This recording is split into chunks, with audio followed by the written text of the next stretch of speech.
I'm Lesa, a 38-year-old wellness coach and recovering compulsive gambler. My life has been full of successful athleticism. In all my years of competing, nothing compares to the 7-year battle I had for life from my gambling addiction and the sense of accomplishment I have today being in recovery. The flirting began in my teens with bingo and lottery tickets and spending hundreds of dollars a week. By my late 20s, I had a problem gambling with internet poker and spending hundreds of dollars a day at casinos. By age 31, I had a full-blown addiction, spending thousands of dollars a week. Lying, manipulating, stealing, followed by pain, shame, and guilt, and I couldn't stop. I was living in New York, my family was in Maine. There were strong stigmas, so I didn't talk about my gambling problem. When I found that gambling was recognized as an addiction, a weight was lifted, but it also gave me an excuse. From the age 32 to 35, I was out of control. Food, alcohol, and relationship abuse complemented my gambling. I spent hours going to casinos. I had my belongings repossessed, had no home, was living in a tent, couldn't pay my bills, was writing bad checks, and lying my way through it all. The problem was known, but no one knew how bad. Financial, legal, personal issues were building. I disconnected and sunk deeper into the addiction.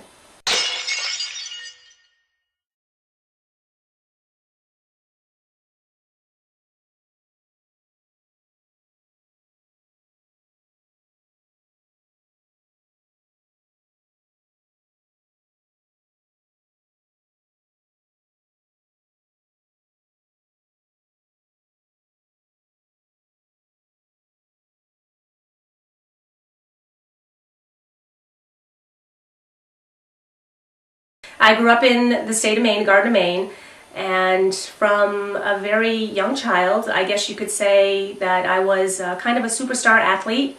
And 2 sisters, we were all very involved with sports, and my family was very involved and active with us as well. I could say that we were a middle-class family.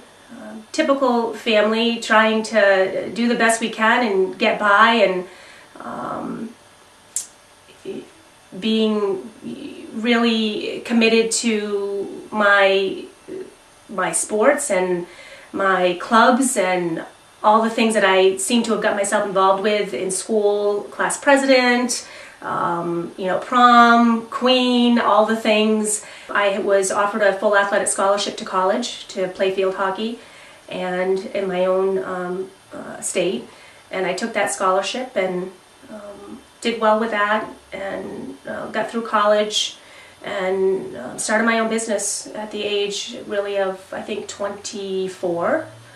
And from that point forward, that's kind of where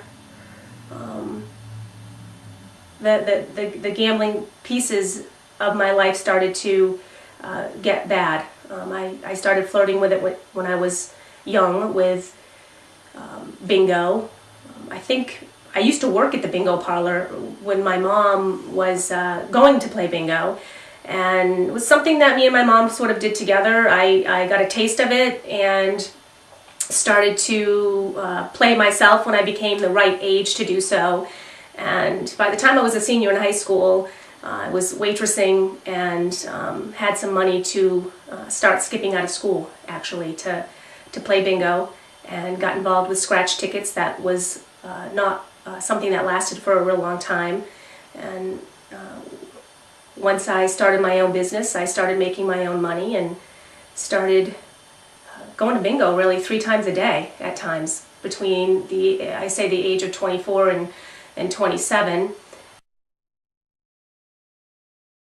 I was spending hundreds of dollars a week, a week to a day in my late teens, early 20s.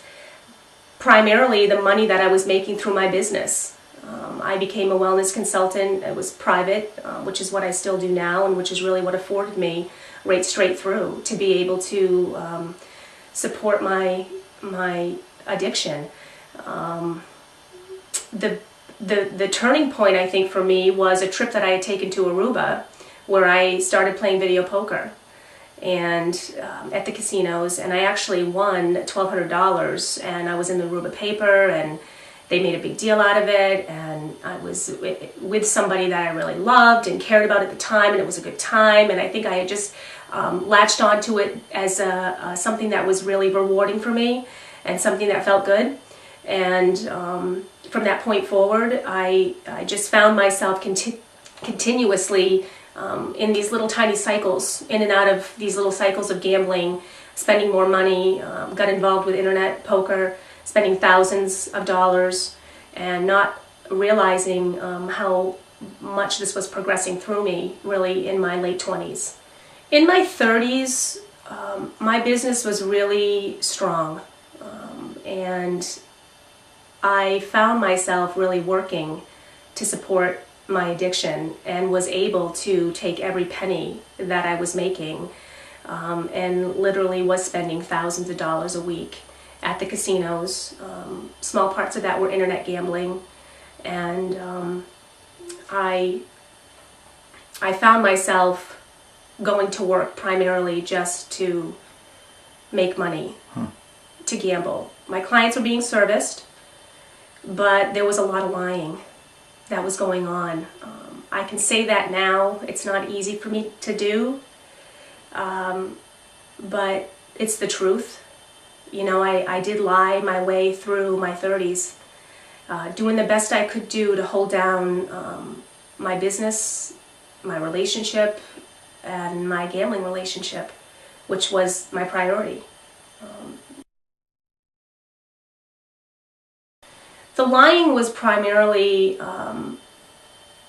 lying to my family and my friends about my need for money because my business was failing, which it wasn't. It was really just my need for money so that I could gamble. When I didn't have money anymore because I spent what I had made that week, it was something that I did was just to lie to my family, my relationship that I was involved with at the time, to make it look as though my business was failing and that I needed help.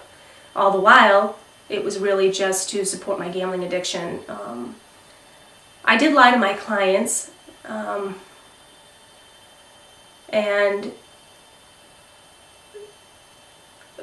that, for me, is a really tough thing to talk about right now. I still have a lot that I need to make up, you know, with that. And they were serviced, but I lied a lot about work. I would go away on 3-4 day, cycles of gambling, and I would lie about why I wasn't able to have an appointment or be there. I was working for myself, and it was private, all one-on-one, and I became very good at it. I became very good at being able to manipulate my way around my schedule, manipulate my way around my family schedule, my work schedule, and just so that I could travel to gamble, and manipulated and lied, I would say, to everyone, including myself. There wasn't any person in my life that has been a part of my life that hasn't been affected by it.